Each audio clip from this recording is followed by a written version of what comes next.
everybody. Welcome to FoxNews.com's continuing coverage of the Democratic National Convention. I'm here with my friend, my sparring partner, the person that I wish were outnumbered with me, Jay Sirocco, booked us much more often. That's right, Jay. Come on, I know you're listening. Tony Sayegh. Tony, I'm so happy that on the last day of this convention, finally, they let us be in the same show for a change. Friend of Julie is my favorite title. That's honestly, exactly what I am. As it should be, clearly. This has been a crazy, well, actually it's been a crazy 2 weeks. We hung out in Cleveland, too. We partied like rock stars in Cleveland. We did, in the Rock and Roll. And we went to the Rock and Roll Hall of Fame together. It was quite an experience. I thought there were one too many Jimi Hendrix guitars there. I know, and that's all it was. Did we ever find The Who or We found The Who. Zeppelin? They never had a Led Zeppelin exhibit. Yeah, we didn't find Zeppelin. How do you have a Hall of Fame without a Led Zeppelin exhibit? That was kind of disappointing. I know. Get it together, Rock and Roll Hall of Fame now. So, it's now 4 days. We're sleep deprived. We're punchy. We're eating too much junk food. I think I ate something that resembled some sort of meat product this afternoon, but I can't speak to exactly what that was. Look, I had a great pulled pork sandwich at the Wyndham last night at 3:30 in the morning. Yeah, I think I was already up trying to be down here at 3:30 in the morning. So here's my question. Tell me what the coolest part of this week has been for you.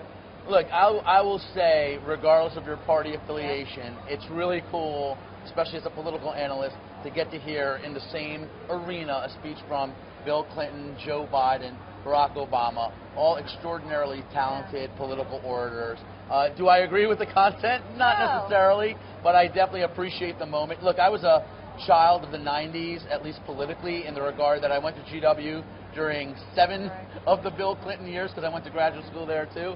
So it was kind of fun to hear him back on the stump and not losing a lot of his old charm, I might add. I know, but it's interesting because he's obviously an amazing public speaker. I didn't love his speech, start to finish this year. You know, the one that did it for me, and you and I happened to be together for Fox News Radio yesterday, was Joe Biden. And not so much because of what he said, but what he's gone through. And I think this is, take politics aside, I mean, I don't care if you're a Republican or a Democrat, this man has been through hell and back, not once but twice, both bookending his political career, which is sometimes Shakespearean almost. And so watching him give his valedictory speech, the last major speech of his that you'll see as a sitting politician, talking about his son Beau, talking about how much what the American people expressed to him during what his son was going through and after his son passed away. I don't care who you are, you've got kids, I've got a son, you know, you put yourself in his shoes and you seem you can't go on, but in fact you did go on, and I thought he gave a wonderful speech yesterday. Look, hands down in my opinion, Joe Biden gave the best speech of this convention so far because it was authentic and it was sincere. And frankly, even in some of the thematics, it was a speech you could have probably heard at the Republican convention.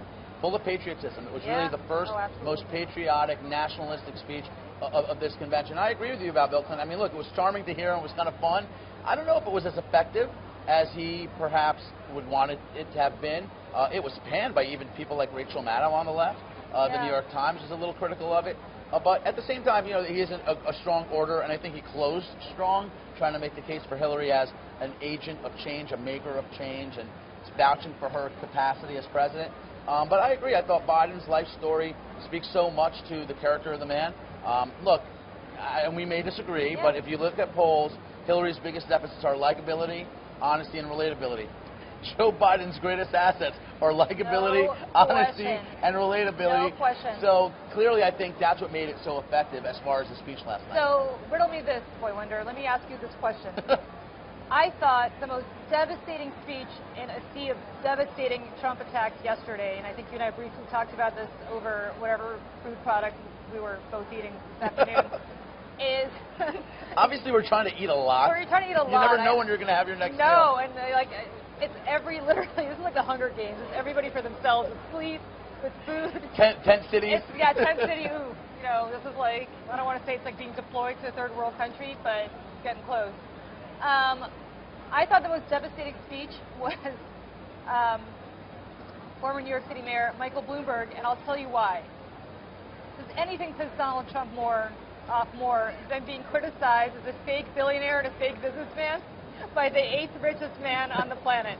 There's nothing that more offensive to him, because all the political people that he considers hacks and phonies and whoever he considers them to be that came before Bloomberg and after Bloomberg and criticized him, well, that's par for the course. But to have a I'm going to say fellow billionaire, although I think saying he's a fellow billionaire is like saying I'm a fellow billionaire compared to him. But come out and say his business record is all smoke and mirrors. He's a con artist. He is insane and incompetent. I think for Donald Trump, businessman, who's been trying to impress, and I think his whole life has been that kid in Queens looking across the East River.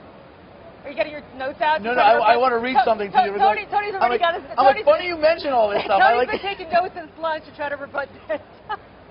But I think if you're Donald Trump, this is literally the hottest girl in class saying to you your senior year, and you're like, I'll never go out with you. Yeah, your breath stinks. Your breath stinks. Like, it's just not, it's to him, I think, most personally hurtful was that speech. So I'll first start by saying, and again, I'm on the record with you right now saying I think Biden gave the best speech. Bloomberg's speech might have had the most effect outside of this convention hall. I'm not so sure, as good as some of the speeches have been, they're really moving the needle in the public, the voting public. We know this campaign has 20 to 25% independent, uncommitted voters right now. That's historically very high, Julie, even at this juncture. So it was clear to me that Mike Bloomberg was not speaking to the delegation of Democratic grassroots stalwarts. He was talking to that 20 to 25% in America who frankly look at both candidates and say, I really don't like either of them. I'm going to have to pick a lesser of two evils situation. So in that regard, I do think it was strategically the most effective, probably, in painting Trump as unacceptable and a bad guy. And look, they're not mincing words. Even President Obama, they're not pointing out differences. They're just flat out trying to say, what's this guy doing running for president? He has no business for this. So my suspicion is that's a bit of an overplay. We'll see. That's for voters to decide. But here's what was amazing to me. This is why I pulled out my handy dandy. I jotted down last night, and look, I'm not going to pretend that Cleveland was, unicorns and cotton candy. You were taking notes last night? You were sitting wherever you were sitting taking notes? I was in the radio booth. Oh, it's like I thought you were having drinks somewhere. I'm trying to give meaningful analysis. I was working. You were working. Okay. No, but so I understand this that. This is not the Tony Sayegh I know. You and I would be in our this is how much they've been working us. Usually Tony and I would be sipping martinis right now. Exactly right. I would be writing on a cocktail napkin, not a legal pad. But so I know that Cleveland, there was that whole locker up thing, which I thought, by the way, and I've been on the record saying, I thought was a bit too aggressive. Basically painting her out to be a criminal, immoral, whatever. But Democrats have, not to be outdone, have called Donald Trump a racist, a dark divisive, a fraud, a hate monger, a con artist, crazy, a moral disaster, Tim Kaine called him. Barack Obama called him a homegrown demagogue. I mean, wow, this is like a lot of fastballs to the head. You know what this is? This is a lot of fastballs to the head. Finally, the rest of the country is caught up with what you and I have been doing for years, which is New Jersey-style politics. There you go. Welcome, America. This is how dark it gets. Watch your kneecaps. Tony and I have been doing this for years. Let me talk to you. Let's go down memory lane. You and I were talking earlier about the fact that you and I were both here in Philly for the Republican convention in 2000. I was covering it, as a Democratic strategist, covering it for New Jersey Network, which no longer exists, but they actually gave me my start in TV. I was in some trailer somewhere in this parking lot doing, I don't even know, and I thought that was bad.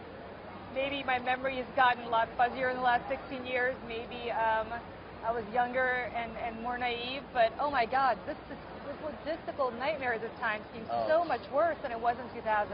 So for our viewers, and you're absolutely right, because you have a lot more security now than you did in 2000, for a lot of reasons, post 9/11, sitting presidents, etc. Two former presidents. Two former presidents, sitting presidents.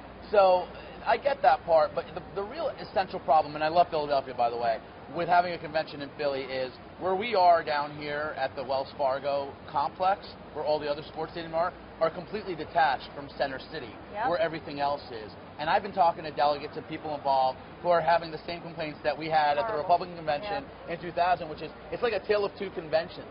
And I think it's causing a lot of problems, logistically, of course, to get in here, make your hits on time, get to your seats on time, catching speeches. So in that regard, it's not easy. But going down memory lane, so while you were a hotshot reporter, I was like a little... I was a hotshot reporter for a public access station that no longer exists, by the way. Look, so were Wayne and Garth, and look how well they did. They inspired me. Look how well they did. So I was like a plebe in the press shop. And my job, now remember, this is the year 2000, was waking up every morning, press clips, cutting newspaper clips, not Googling, and then photocopying them, taking all the day's talkers, and then going on a golf cart and going around to all the offices in the complex and making sure all the big shots got their press how far for the we've day. come, we now have to go run outside to the porta potties outside a tent as opposed to doing whatever we were doing. So, you know, for anybody that thinks we've been living the high life here, let me just abuse you of that notion. I love you. Thank you for coming on with me. Thanks for having me. And I will see you soon. You Thanks, got everybody. it. My pleasure. Thanks for joining us.